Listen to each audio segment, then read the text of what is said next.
السلام عليكم ورحمة الله وبركاته. عشكا waxaan ku baran doonaa habka aad u gelin doonto insha Allah taala zip file folder ama project kugu jira computerkaaga project kugu jira ama kugu diyaarsan computerkaaga qaabkaas oo kala ayaa waxaad doonaysaa inaanu gelino zip file marka laba qaab baad u gelin kartaa labada qaab insha Allah waxaan isku dayi doonaa inaynu casharkan isku dul taagno inaad soo kiciso programka Chrome-ka computerkaaga kugu jira oo computerkaaga internet kugu xiran yahay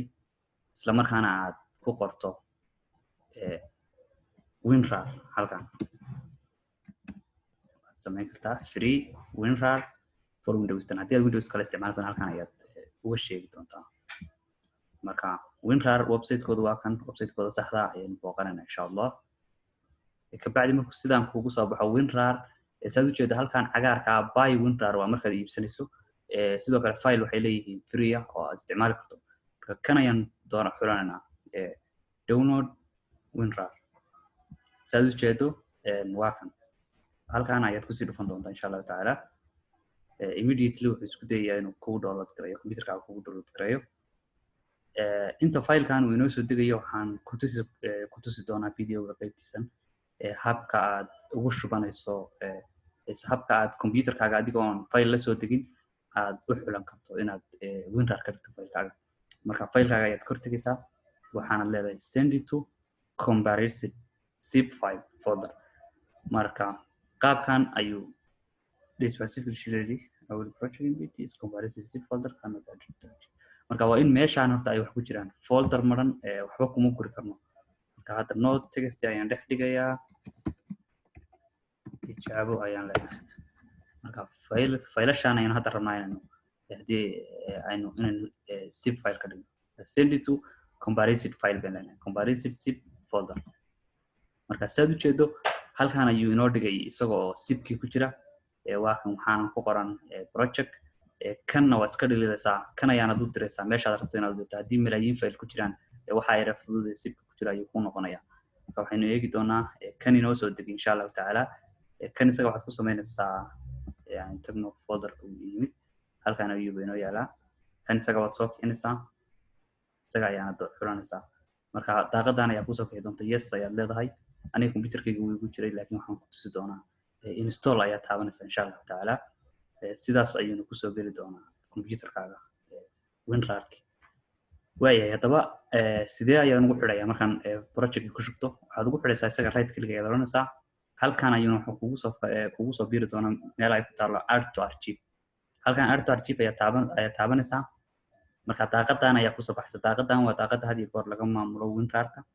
zip waad u bedeli kartaa WinRAR-na waad ka dhigi kartaa labadaba labada extension halkan ayaad xulan kartaa delete after archiving marka aan project-kii zip gareeyo okay dhaho delete kii caadiga ahaa baad oran kartaa dad hadda halkan xulato wuxuu delete doonaa kii originalka ahaa ee folderka caadiga la geli karayay wuxuuna ku samayn doonaa mid caadi hadii laakiin aadan halka tigta saarin wuxuu ku samayn doonaa laba file okay isagana aynu tijaabino waa kan wada jeedaan mar labaad ayuu noo sameeyay hadaynu rabno hadaba inuu dilido kan aynu originalka aynu ka samaynayno isagana maxay samaynayno waxaan leenahay add to archive halkan ay tigta saarin waxaan leenahay delete wuxuu samayn doonaa markuu ku sameeyo inuu dilido filekii waana u jeedaa waa kuwan insha Allah hadii ba aad project-kaaga weydo meesha uu ku jiro ama aad tiraahdo folder-kii ma haye maxaan zip gareeyaa waxa tagi doonaa hadii project computer-kaaga lagu sameeyay hadii kala adiga garanaya meesha yaal laakiin hadii computer-kaaga lagu sameeyay local disk C baad tagaysaa waxaanad ka xulan doontaa users waxaanad ka xulan doontaa magaca computer-kaaga kugu qoran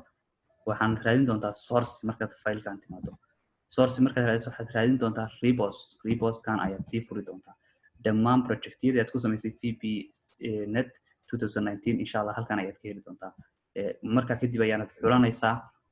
midkii aad doonaysay inaad project-ka aad gudbiso ka bacdi isagoo halkiisa yaala waxaad ku samayn kartaa inaad archive-kii geliso add to archive aad tiraahdo isla markaana aad ku sii dayso marka immediately markii wuxuu samayn doonaa inuu archive gareeyo sida u jeedaan hadda shaqadii wuu wadaa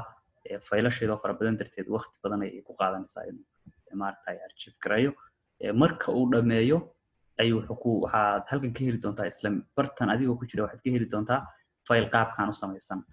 isla markiiba qaabkan u samaysan waxaad soo geli doontaa meeshii lagu soo geli adigoo meel kasta ku diri kara si yar oo fudud insha Allah taala wada jeedaan hadda waa uu samaysmay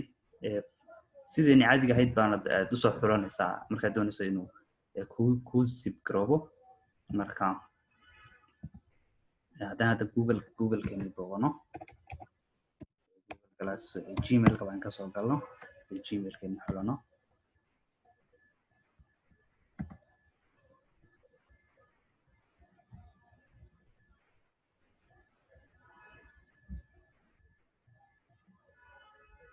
waxaad ujeedaan hadda isla markiiba waxaan u wareegi doonaa email-keena jaamacadda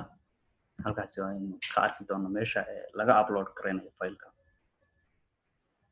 marka waxaad xulan doontaa load project ayaa kugu soo dhici doona gmail-kaaga isaga ayaana doonaysaa open waa filekaagi waad soo sib garaysatay waad soo dhammaan faylashii o dhan waad soo sib garaysay halkan ayaad ka xulan doontaa email-kaaga jaamacadda okay markuu email-kaaga jaamacadda saan kugu soo baxo aad doorato maadadii waxaad immediately arki doontaa load your project halkan ayaanad waxaad odhan doontaa add or halkan ayaad file hadda aan submit weeye kaygu because of kaygii ayaa ku jira halkan ayaa waxaa kugu soo bixi doontaa add file ama file kusoo dar marka halka ayaad ka xulan doontaa file kusoo dar asalaamu calaykum waraxmatullaahi wabarakaatu aad ayaad ugu mahadsan tahay